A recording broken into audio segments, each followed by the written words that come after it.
is Kevin. I'm 10 years old. I like to code, I like to read books, and I like playing with my friends. This is my younger brother. Hello, my name is Justin. I'm 6 years old and I like reading with my mom and playing chess with my brother and playing with my friends and swimming. All right. And we all know that you, Mr. Mohnish Pabrai, very successful investor, businessman, and philanthropist. And we would like to start this off with a joke. Is that okay with you? Go ahead. I'm looking forward to your joke. Okay. So I have a joke for you guys. What's a stock's favorite drink? What's the stock's favorite drink? Yes. I don't know. You tell me. Liquid assets. Okay. That's good.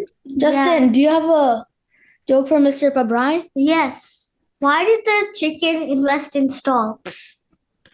Why did the Chicken. Chicken invest in chicken? stocks. Why did he invest in stocks? I'm not sure. You tell me. Because he wanted excellent profits. Get it? All right. Mr. Pabrai, do you have a joke for us?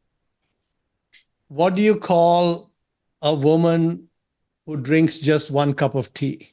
I don't know. An old woman? Just one tea. It's okay. You can ask your parents later. What?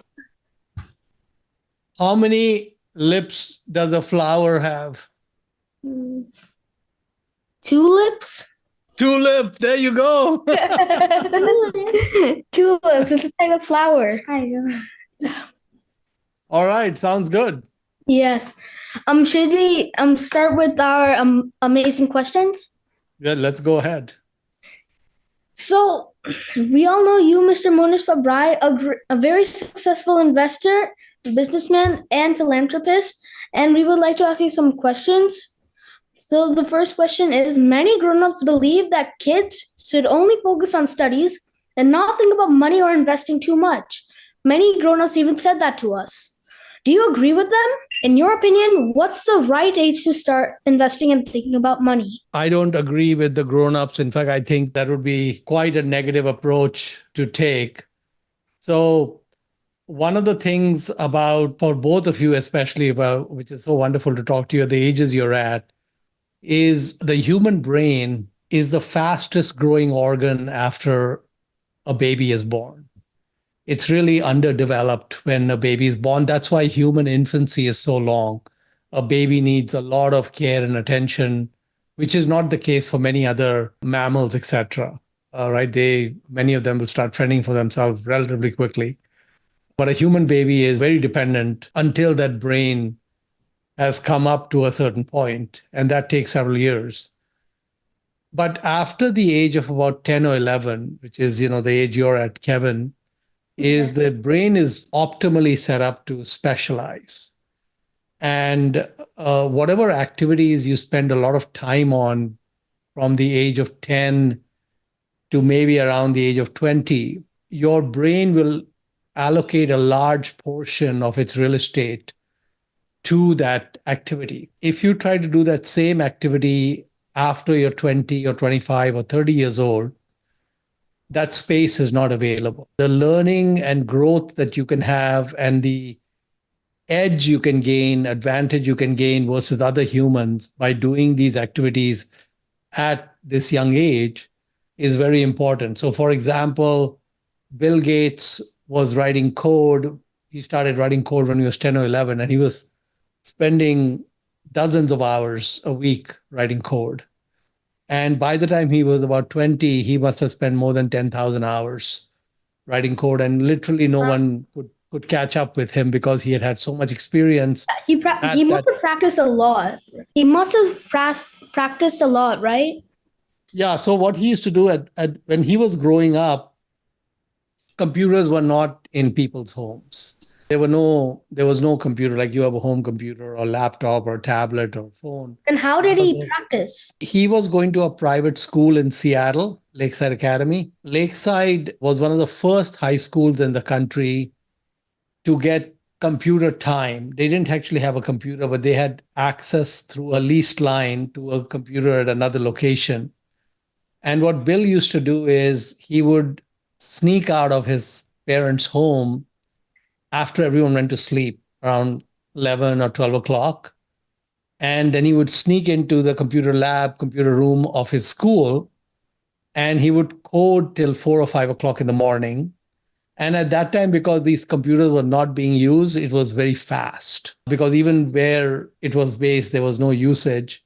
And then he would come home at 4 or 5 o'clock in the morning and go to sleep and just pretend like he had been sleeping all night. Okay. And of course, in the daytime, he also tried to, in school, spend as much time as he could on the computer. And he kept doing this till he was, I think, 16 or 17, or maybe around 17 or 18. He went to Harvard. And then again, he dropped out and, continued. The same with Michelangelo, the famous sculptor and painter. He was an apprentice and learning how to do sculpture when he was 9 or 10 years old. And again, he became really good. And Warren Buffett bought his first stock when he was 11 years old. He said that he was wasting his time till then. I mean, he should have bought his first stock like when he was Justin's age. I bought my first stock when I was like 5. Justin got it when he was like 1, I think. 1? Justin, did you buy a stock when you were 1 year old? No. Were you able to? You were not able to. You were not able to talk then. Our parents bought for him. 4. 4. Yeah. Okay, at 4. At 4, he chose his stock. But at 1, his parents Justin, bought. what stock did you buy at 4? Nvidia? No. Yeah. No, you only bought the no. What stock did you buy? The first stock you bought, Justin? I think Disney? Okay, and then we really love Disney. It's an amazing company. And Google. Disney and Google? And Kevin, what was your first stock? A couple of my first stocks were like Microsoft and Disney and Google. Do you still own them? Yes, I still own them. I also own Facebook. Okay. Are you going to sell them? Not for a long time. Okay, that's Not good. for a long time. It's very important to learn about business if you have an interest in it. If you have an interest in painting, you should do a lot of painting when you're a kid. But if you have an interest in business, so when Warren Buffett was 6 years old, his grandfather owned a grocery store called Buffett and Son. And he used to buy a 6-pack of Coke from the grocery store for 25 cents. And then he used to sell it for a nickel for each one. So he would make 5 cents. He used to sell it to his friends in school or whatever. He was profiting at a very young age. Yes, he was profiting at a very young age. And it is very important. I mean, both of you ran a lemonade stand, right? Mm. You made some money and you also donated some money to Dakshana. So thank you so much for that. But the lemonade stand is really important. In fact, you should do it more often, because what you learn from the lemonade stand is, how much is the cost of everything, and then your selling price and how much you're able to sell. It's very important that you're able to sell everything so that you make a profit. And understanding all of that and actually going through it is really important in the long run to become a good investor and a good business person. So if you have an interest in investing and business, then doing different businesses is important. Warren Buffett also, when he was about 9 or 10 years old, he used to find golf balls that were lost. When golfers go on a golf course and they play golf, anytime when they hit the ball, it goes in the water or it gets lost in the woods. His friends and he would go and find these balls, and then he would sort them, and then he would sell them on street corners for a low price. But his cost was 0, right? He didn't pay for those balls. So he was making money on that as well. And he did many, many businesses. He had a newspaper route, a very large newspaper route when he was in high school. And he used to go on his bicycle and deliver newspapers. So he was doing many different things. And those are very useful to him later when he became a businessman and when he became an investor. Mr. Pabrai, Justin has something he wants to ask you. Go ahead. What is the best thing you bought with your money? The best thing I bought with my money was freedom. Okay. So what happened is that in 1995, which is a long time ago, about 29 years ago, I sold a portion of my business, and after taxes, everything, I had $1 million. Wait, which And business? programming, IT consulting business at that time. Oh, I sold a portion of it. I got 1 million after taxes, and I didn't need that money. I was already making money elsewhere, so it was extra money. I invested that money. That was the first when I started investing. After 5 years, that million had become about 13 million. It had done really well. It had grown a lot. When it became 13 million, for me, it was a very big amount of money.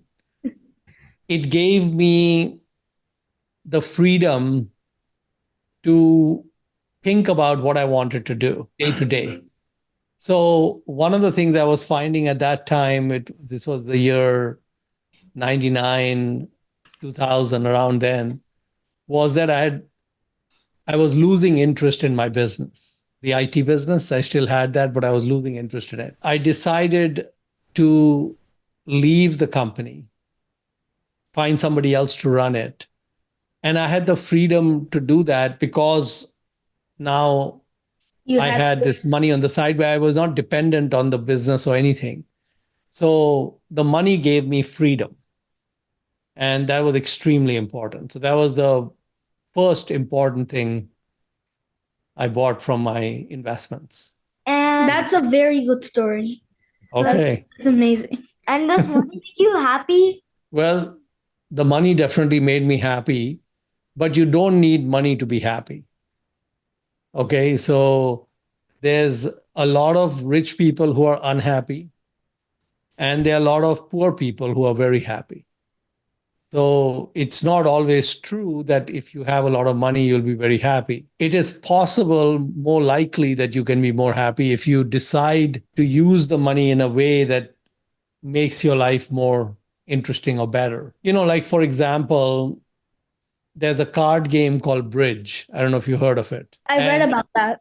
Yeah, so not many young people play it now, but I like to play Bridge a lot. A lot of people enjoy Bridge a lot. They play it a lot.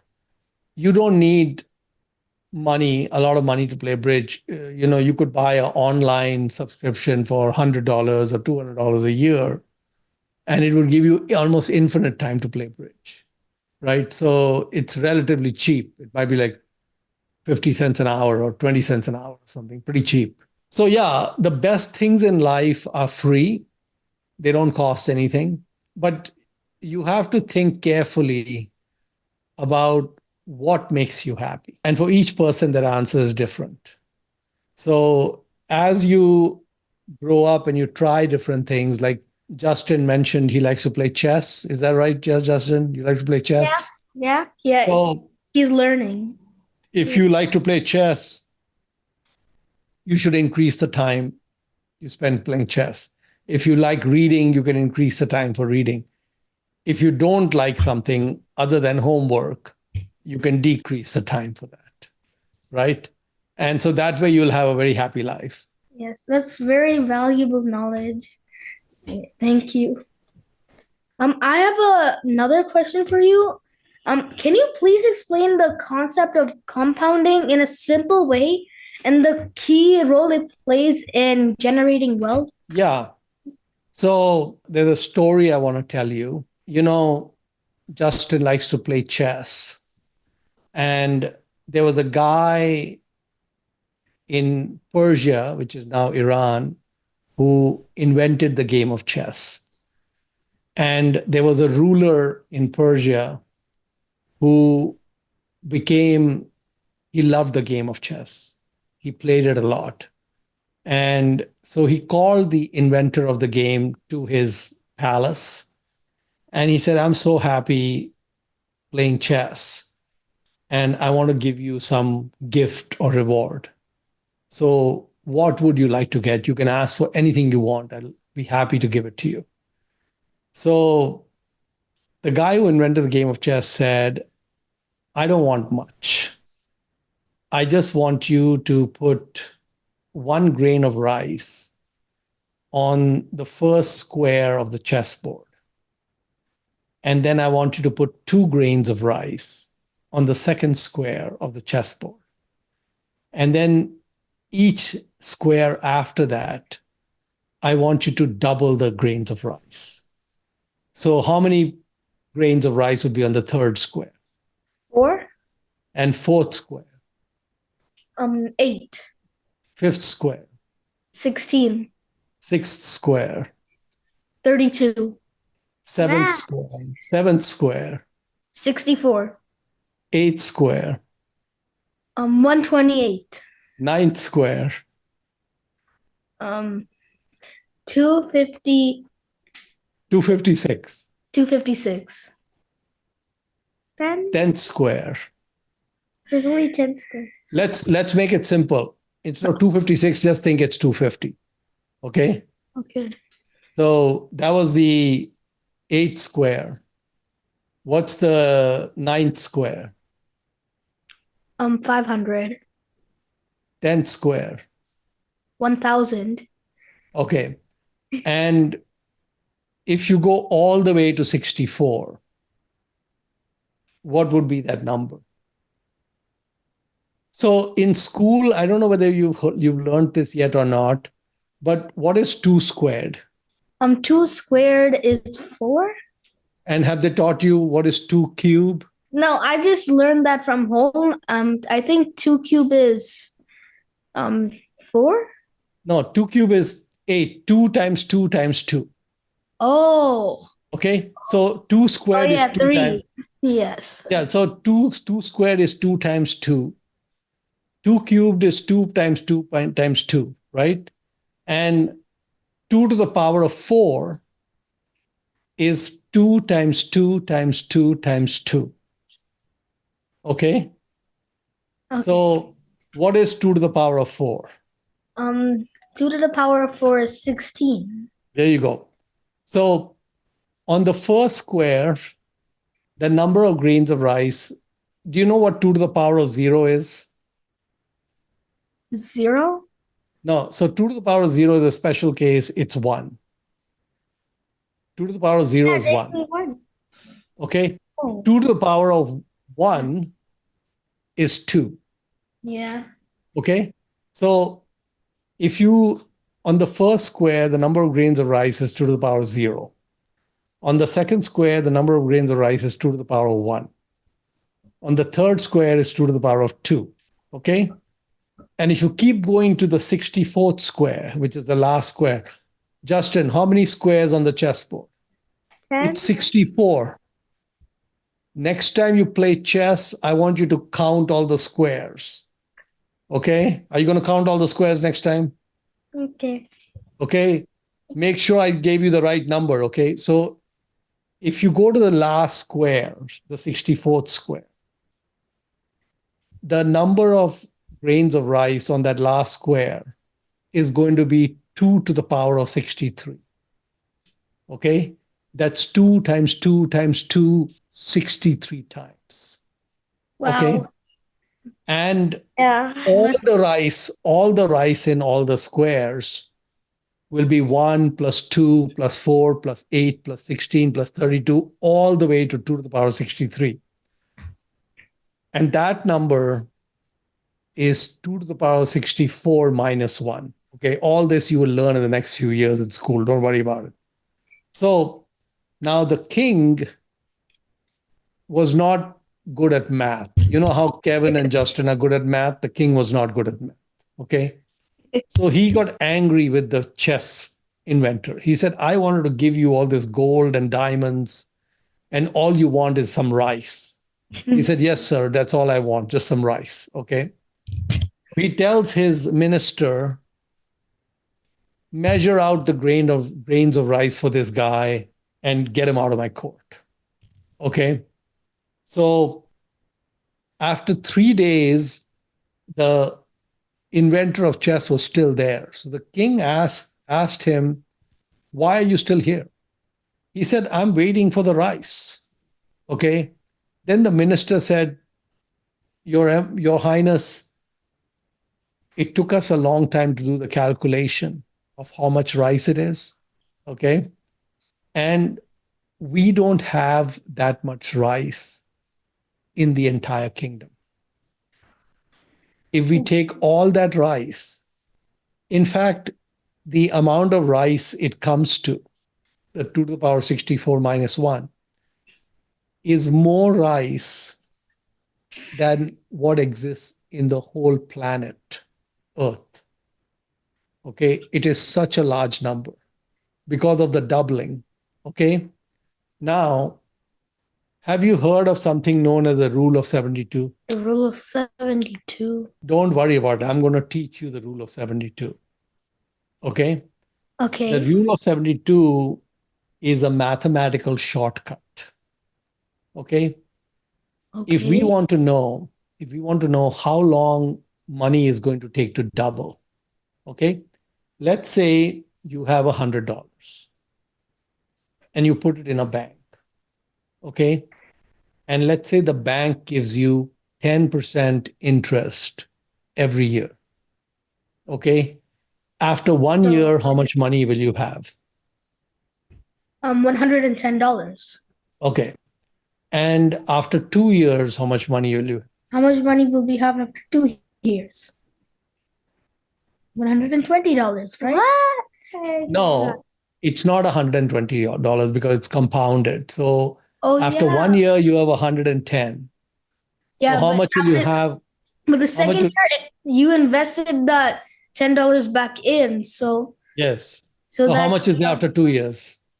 $130. No, the second year you will earn $11. 11. 10%, right? Oh yeah. So you have 110, you will earn $11 on that. Yes, right? and then the So you'll next have 121, 110 plus 11. Okay. How much will you have at the end of the third year? at the end of the third year, you will have So you have 121. What is 10% of 121? 10% of 121 is $12.50. 12.1. 12.1. Okay. You move the decimal by 1, 12.1. Okay. So we had 121. Then we got 12.1. It becomes 133.1. Wow. Right? So 121 plus 12.1 is 133 plus 1. How much will be there after 4 years? After 4 years, So, you have 133. Forget the 0.1 for now. Okay. You have 133, right? yes. And you get 10% on that. How much will you earn on the 133? So you'll get 13 point 13.3. yes, 13.3 because Okay. So you had 131.1 and you add 13.3. It'll be 144.4. and then in the fifth year you'll get 14.4. Yeah. And you'll keep going. Okay. Now, the rule of 72, if I want to know how long that $100 will take to become $200, right? The double, how long will that double take at the 10%? I can take 72, the number 72, divided by 10, which is the interest rate, and that is approximately 7, right? So 72 divided by 10 is 7, correct? Yes. Approximate. You can take 70 divided by 10. Okay. In a whole number. That money will double every 7 years. Okay. It will double every 7 years. Oh. So you have $100. After 7 years, you'll have $200. After 14 years, you'll have $400, and it'll keep going. Okay. Now, what if you were making 20% a year? Okay. And it would be like half percent faster. So like So after 1 year, 3.5. so what is 70? What is 72 divided by 20? 72 divided by 20. 4? Mr. Mohnish. So it's about 3.5. Yeah, 3.5. Yeah, but Okay. in whole numbers, it's So, 4. so basically, if you were compounding at 20% a year, it would take 3.5 years for the money to double. Okay. Yes. Now, Warren Buffett, when he started compounding his money from the age of when he was a teenager, he was getting 24% a year. Okay. If you're getting 24% a year, how long does it take for the money to double? So 72 divided by 24 is what? I'm starting from $100, right? Yeah. But what I'm saying, but we want to know how long it takes to double, right? So what is 72 divided by 24? 3. Or what is 75 divided by 25? 75 but divided by 25 is 3. Yes. And 72 divided by 24 is 3. 24, 48, 72. Okay, 3. So Warren Buffett was doubling his money every 3 years. Okay. Every 3 years, he was doubling his money. Now, he was doing so many different jobs when he was in high school and before that. So when he was 18 years old, he had $10,000. Wow. Okay. He had $10,000. Wow. So if he had $10,000 when he was 18 years old, how many dollars did he have when he was 21? 3 years later. So 4 years later. No, 3. He was at 24%. He was growing the money at 24%. So he was doubling in 3 years. So when he was 21, what happened to that 10,000? It came. It became 20,000. It doubled. Right? 20. We said that 72 divided by 24 was 3, right? So at 21, it was 20,000. Okay? And then in the next 3 years, it became 30,000. Then No. When he was 24, when he was 20. how much money did he have at 24? Oh wait, 40,000. There you go. And then And when he was 27, 80,000. 80,000. Okay. Now, Warren Buffett is how old now? That's a hard one. Warren Buffett was born in 1930. 1930? He was born in 1930. So it's 70 years till 2000. Yes, 70. And then another 24 years. He is 94 years old. He's, oh my. He's 94 years old. 94. His birthday, Justin, his birthday was on August 30th. August? Okay. Next year on August 30th, please send him a birthday card. Okay. And tell him in the card, dear Mr. Buffett, congratulations on becoming 95 years old. Okay. And then you're also going to tell him in the card that you started doubling your money when you were 18. Okay. What is 95 minus 18? 95. Do you have a pen and paper? You want to use a pen and paper? What's 90? Oh, what's 9? Yeah, what's 95 minus 18? 95 minus 18. So that would be 77. 77. Okay. Now, what is 77 divided by 3? 77 divided by 3 is. So let's make it simple. Let's say it's 70. Let's make it 78. Okay. We know 75 divided by 3 is 25. Well, I think it's probably 2.5. No, 26. 26. 78 divided by 3 is 26. 26. Okay, 75 divided. Okay, so what happened with Mr. Buffett is he started with 10,000 at 18. Every 3 years, it doubled. All the way. But he didn't remove it? He didn't remove it? Okay, and so he has 2 to the power of 26 amount of dollars now. Okay, 2 to the power of 26. Okay, Now, what is 2 to the power of 26? Okay. So let me give you a shortcut. It's very important to know these shortcuts. Okay. They won't teach you this in school. So Justin wants to go to the next question, but Justin will get to the next question in just a couple of minutes. Okay. Just hang in there. Hang in there with me. I know you're getting bored. Okay. Just hang in there. Yeah. So, Just so 2 to the power of 10, Kevin, no, let him do his thing. It's okay. 2 to the power of 10 is 1024. You know how we did 1, 2, 4, 8, 16, 32, 64, 128, 256, 512, 1024. Okay, that's 2 to the power of 10. Now we're going to throw the 24 away because we want to make the math simple. So 2 to the power of 10 is 1000. Okay, so 2 to the power of 26 is 2 to the power of 10 times 2 to the power of 10 times 2 to the power of 6. so that would be So it's 1000 times 1000. 1000 plus 1000. No, not plus 1000. It's 1000 times 1000.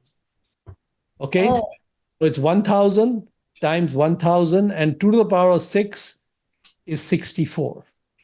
so 1, times 2, 60. 1, 2, 4, 8, 16, 32 is 5, 64 is 6. Okay. So it's 64. What's 1000 times 1000? 1000 times 1000 would probably be It's 1 million. Okay. 1 million? It's 1 with 6 zeros 1 after it. trillion? Okay, it's 1 with 6 zeros after it. Okay, it's 1 million.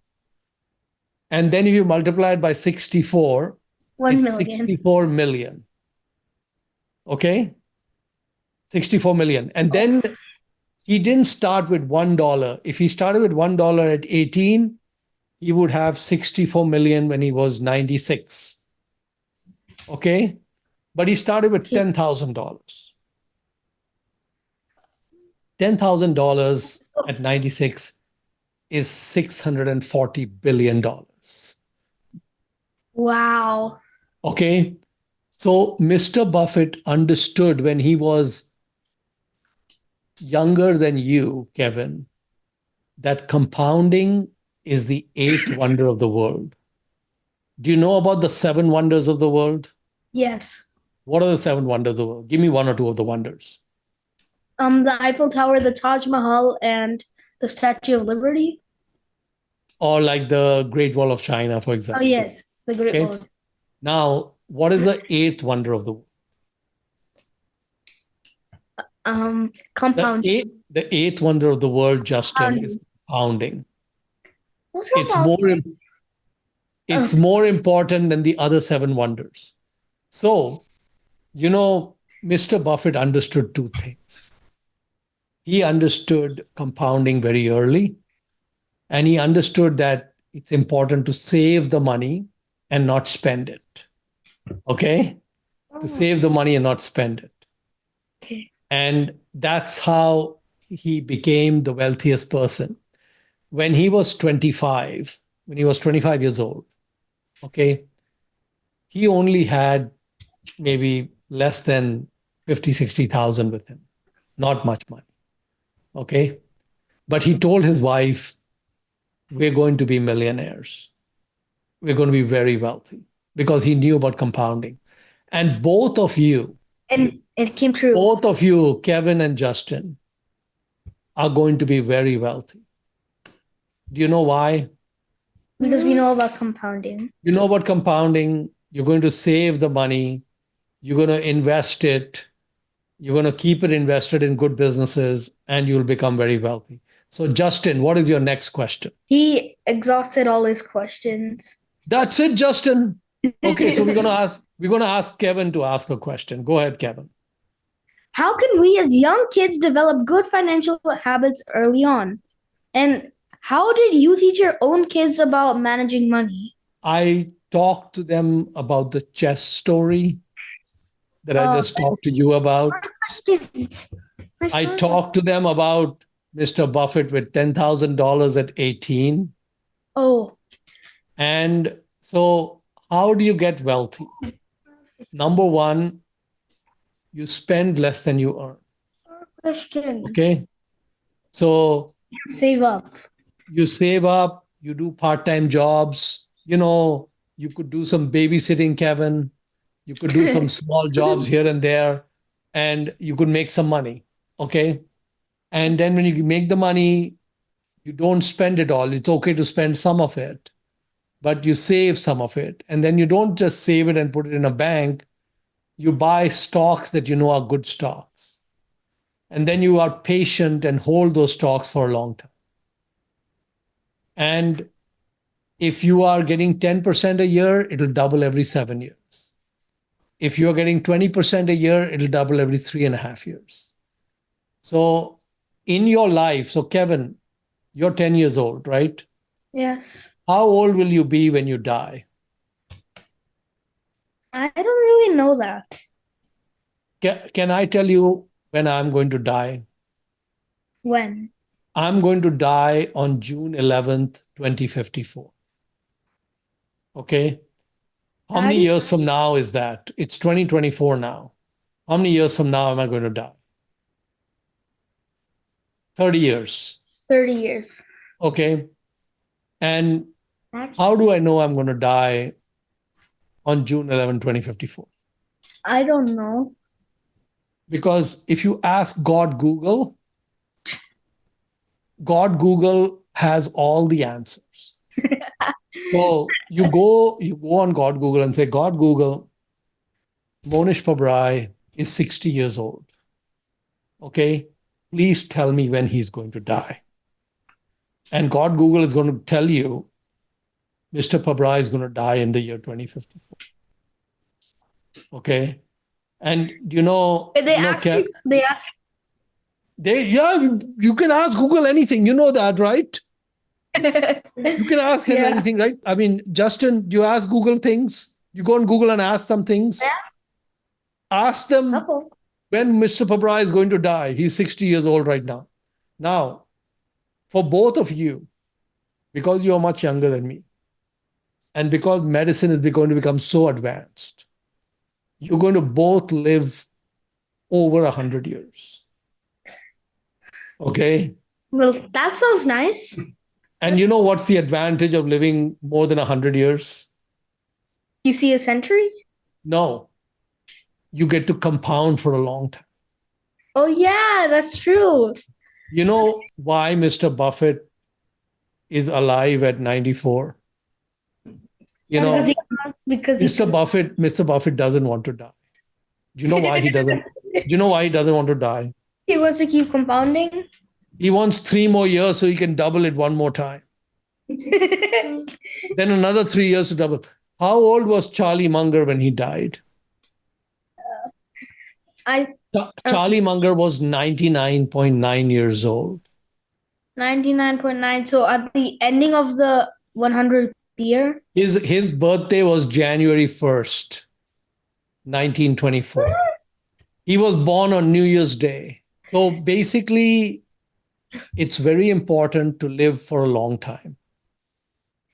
Why is it important, Justin, to live for a long time? Because compounding. what? You know, Kevin, life on earth is going to get boring when you're 90 years old.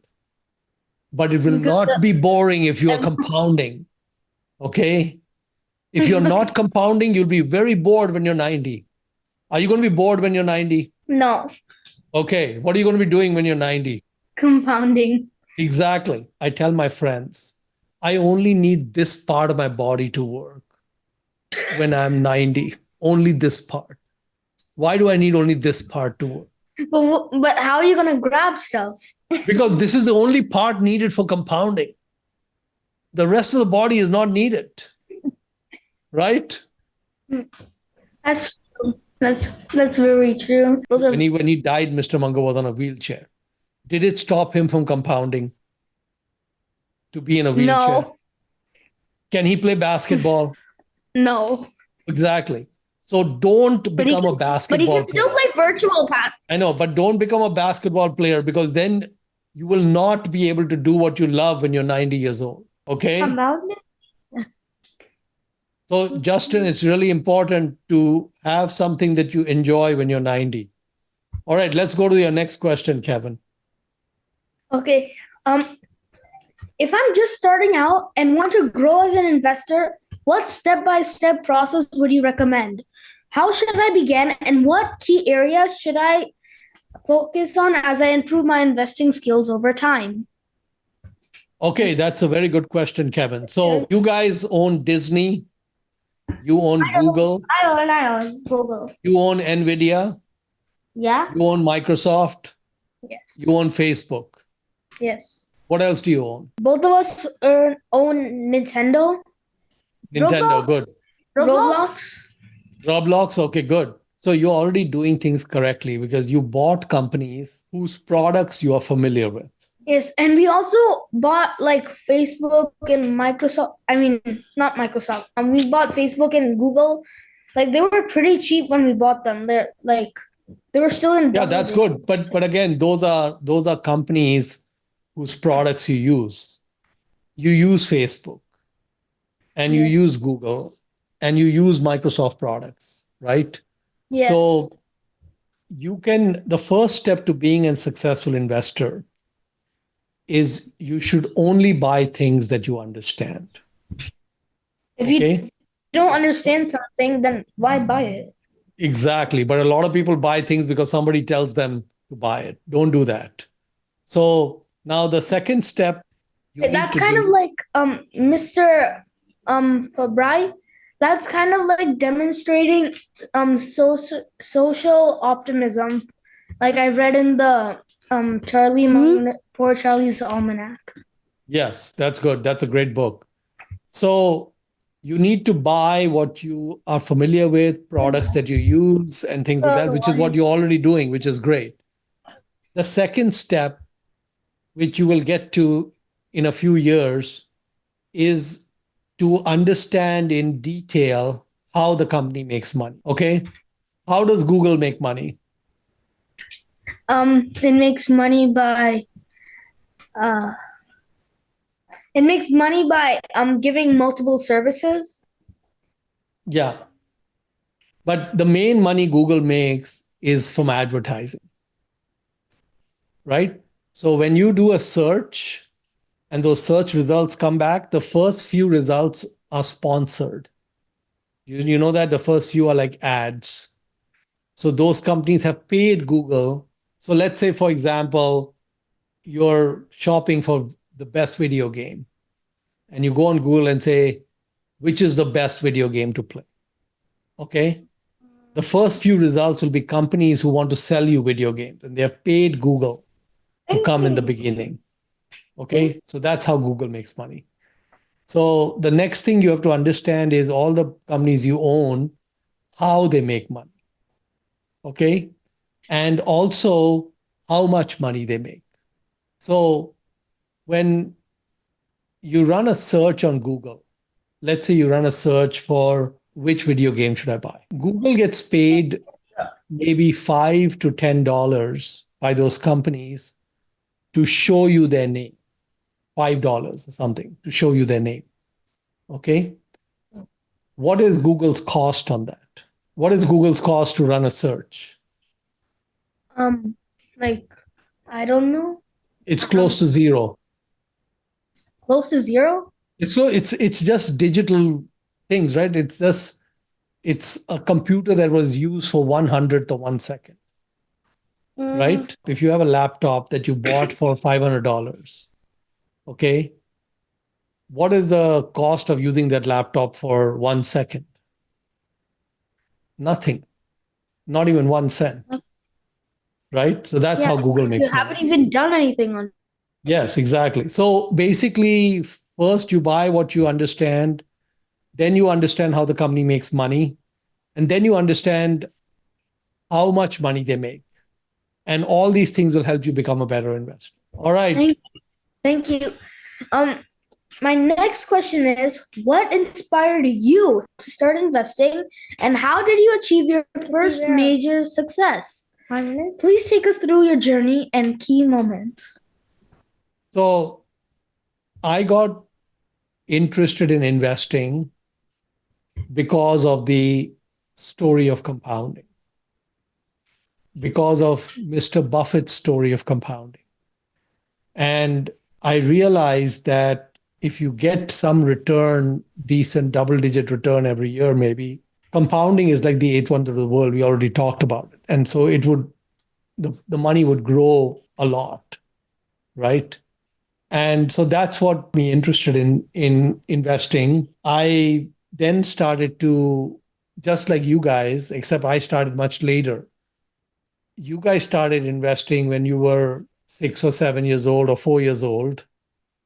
I started investing when I was 30 years old. So I already lost so many years.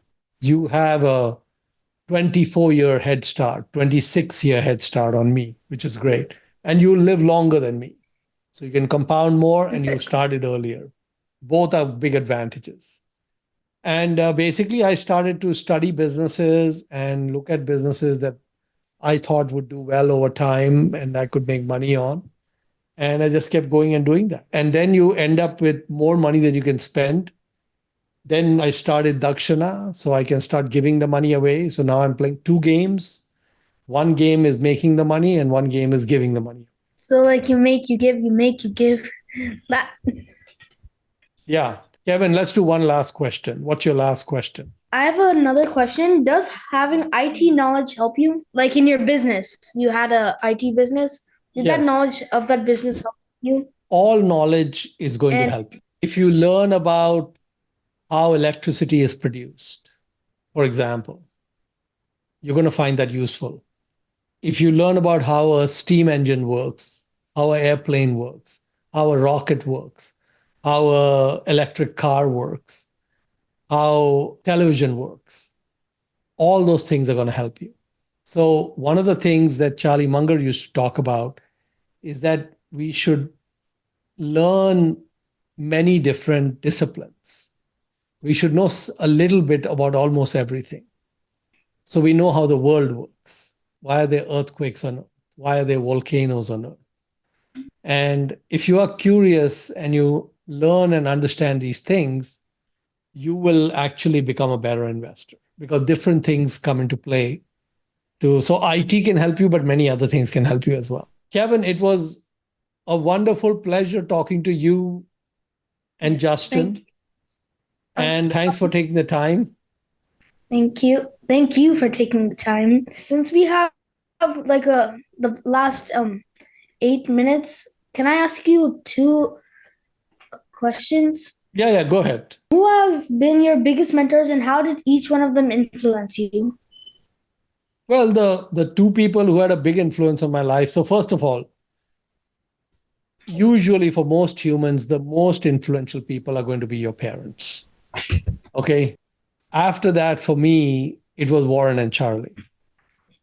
Okay. They were great heroes and mentors to have. Next question. Actually, I have two more questions. Go ahead. This one and one more. And Okay.